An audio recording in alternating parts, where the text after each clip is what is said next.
মঙ্গলবার নতুন দিল্লির বিজ্ঞান ভবনে রাষ্ট্রপতি দ্রৌপদী মুর্মু ত্রিপুরা সরকারের একাধিক জেলা শাসক সহ বিভিন্ন পদাধিকারীদের হাতে তুলে দেন ভূমি সম্মান ও প্ল্যাটিনাম শংসাপত্র।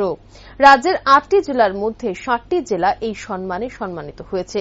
Digital India land records modernisation প্রোগ্রামের আওতায় ৬টি ক্যাটাগরিতে অনন্য সাফল্যের জন্য এই ৭টি জেলাকে সম্মানিত করা হয়েছে ভূমি সম্মান ও প্ল্যাটিনাম শংসাপত্রে। বৃহস্পতিবার পশ্চিম জেলার শাসক দেবপ্রিয় বর্ধন সাংবাদিক সম্মেলন করে এই বিষয়টি তুলে ধরেন। সম্প্রতি চাকুরিতে নিয়োগ নিয়ে ভুয়ো পিআরটিসির জমা পড়ার অভিযোগ উঠেছে। এই বিষয় নিয়ে কড়া বার্তা দিলেন জেলা শাসক দেবপ্রিয় বর্ধন। তিনি বলেন, চাকুরি ক্ষেত্রে ভুয়ো পিআরটিসি অভিযোগ পাওয়ার পর সাথে সাথে খতিয়ে দেখা হচ্ছে। আর যদি এই ধরনের ঘটনা সত্যি হয়ে থাকে তাহলেও খতিয়ে দেখা হবে।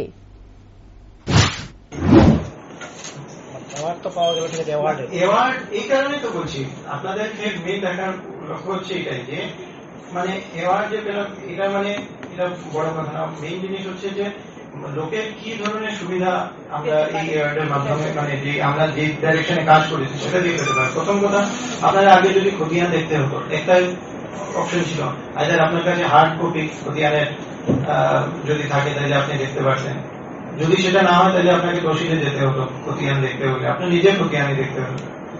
তো এখন আপনি ঘরে বসে এই জমিতে কয়েকটা ফিল্ড শুধু এন্ট্রি করতে হয়। যেমন আপনার মনে করেন আপনার খতিয়ানের নাম্বার কত, আপনার প্লট নাম্বার কত, কোন তহসিল, কোন তারপর ডিসিএম সার্কেল, কোন সাব ডিভিশন, এটা দিলে আপনার টোটাল খতিয়ানটা চলে আসে। আর এই প্রজেক্টটা কি কন্টিনিউয়াস চলবে?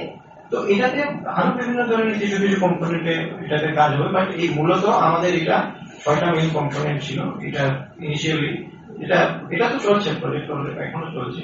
তো এগুলির উপর আমরা সেটুলেট করতে পেরেছি।